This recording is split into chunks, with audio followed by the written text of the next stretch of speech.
Sepeda motor itu aset atau beban? Betul sekali, sepeda motor yang kita pakai termasuk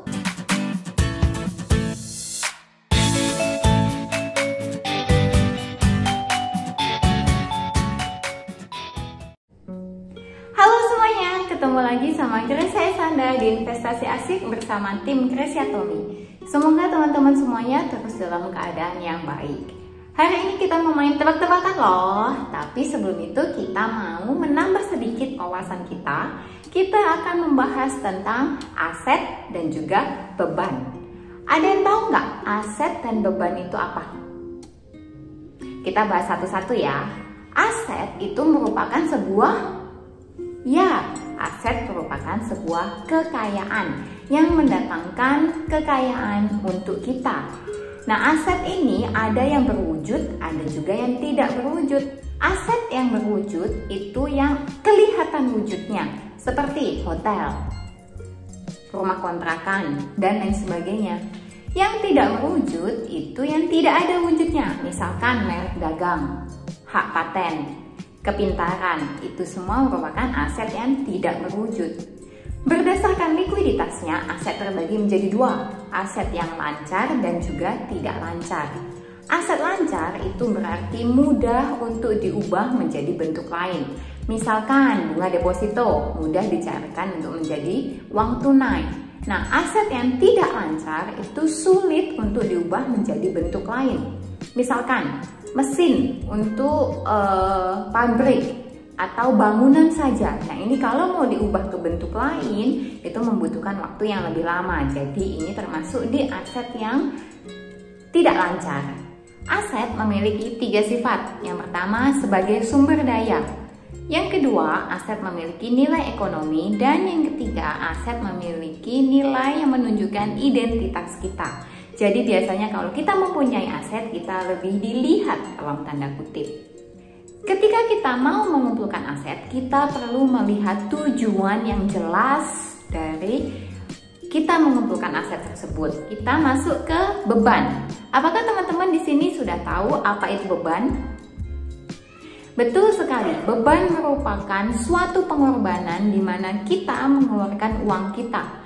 Jadi beban ini sifatnya mengurangi pendapatan kita, tapi itu kita pakai untuk keperluan kita yang lain. Misalkan rumah yang kita tinggali. Loh, rumah itu kan aset, bukan beban. Kalau rumah itu kita tinggali, kita membutuhkan biaya listrik, uang dapur, uang maintenance, pembetulan rumah, dan lain sebagainya. Jadi, rumah yang kita tinggali termasuk beban. Contoh lain, mobil yang kita pakai, itu beban atau aset?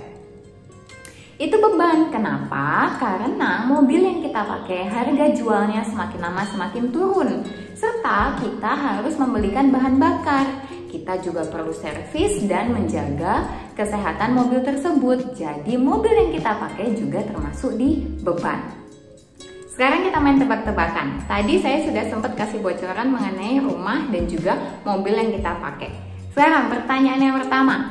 Kalau bangunan yang ada di tanah, tapi kita tidak menggunakannya, jadi ini bangunan aja, tidak dipakai, itu aset atau beban?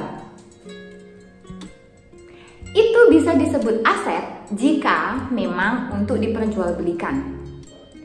Kalau sepeda motor itu aset atau beban? Betul sekali, sepeda motor yang kita pakai termasuk beban. Tapi kalau kita memiliki sepeda motor baru yang memang untuk diperjualbelikan, itu merupakan aset. Lagi, rumah yang kita tempati, ini gampang banget. Rumah yang kita tempati termasuk beban. Kalau rumah yang kita beli, lalu kita renovasi dan kita mau jual lagi, itu termasuk aset atau beban? Kalau rumah yang direnovasi untuk dijual, itu termasuk aset. Pertanyaan berikutnya, kalau kontrakan itu termasuk aset atau beban? Betul, kontrakan termasuk aset. Meskipun kita mengeluarkan biaya untuk merawatnya, tapi kontrakan memberikan kita income yang lain yang bisa kita gunakan juga. Jadi kontrakan termasuk aset. Kalau tas mahal, tas branded yang harganya puluhan sampai ratusan juta, itu termasuk aset atau beban? itu kita pakai sendiri, itu termasuk beban. Kenapa? Karena kita harus merawatnya, kita harus begini, harus begitu. Tapi kalau tas ini memang kita beli dan kita jual dengan harga yang lebih tinggi, dia termasuk aset. Kalau mobil mewah, nah ini harusnya teman-teman udah bisa mulai membaca nih. Kalau mobil mewah termasuk aset atau beban? Betul, itu tergantung tujuannya. Kalau kita pakai sendiri, dia termasuk beban. Tapi kalau kita modifikasi sedikit untuk dijual dengan harga jual yang lebih tinggi, dia termasuk aset. Betul sekali. Kalau handphone yang kita pakai itu termasuk aset atau beban? Kalau handphonenya cuma dipakai untuk main game, scrolling sosial media, itu termasuk beban karena harga jualnya semakin lama semakin turun dan kita harus isi pulsa, isi paket data setiap waktu. Tapi kalau handphone itu menghasilkan, misalkan untuk jualan online atau untuk membangun bisnis, berarti handphone itu termasuk, betul, termasuk aset. Kalau misalkan alat make up, itu termasuk aset atau beban?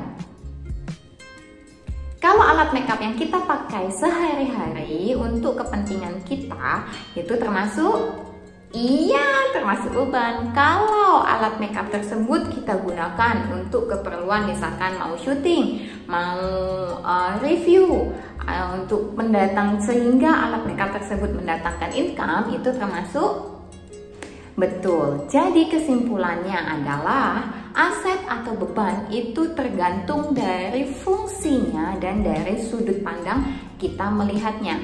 Tapi kita perlu hati-hati karena biasanya kita manusia itu memberikan penilaiannya tuh abu-abu begitu. Enggak kok, ini termasuk aset. Aku mau beli deh motor satu lagi. Yang padahal mungkin itu tidak menghasilkan gitu. Nah, kita harus betul-betul set dulu fungsinya ini untuk apa, tujuannya untuk apa, kemudian benda itu bisa menghasilkan untuk kita atau tidak. Kalau itu tidak menghasilkan lebih banyak, berarti itu termasuk beban. Tapi ketika benda yang kita miliki, benda yang kita beli itu bisa menghasilkan untuk kita, itu termasuk aset. Jadi kita perlu hati-hati, set the function, set the standard untuk melihat apakah yang kita mau itu termasuk aset atau beban. Beban itu cukup seperlunya saja, tidak perlu terlalu banyak. Yang memang harus kita miliki dan kita butuh, boleh. Tapi kalau enggak butuh cuma karena gengsi atau ada lihat bagus, lagi diskon, mendingan ditahan. Karena beban itu semakin lama akan semakin besar. Terus kapan dong kita boleh membeli beban yang kita mau?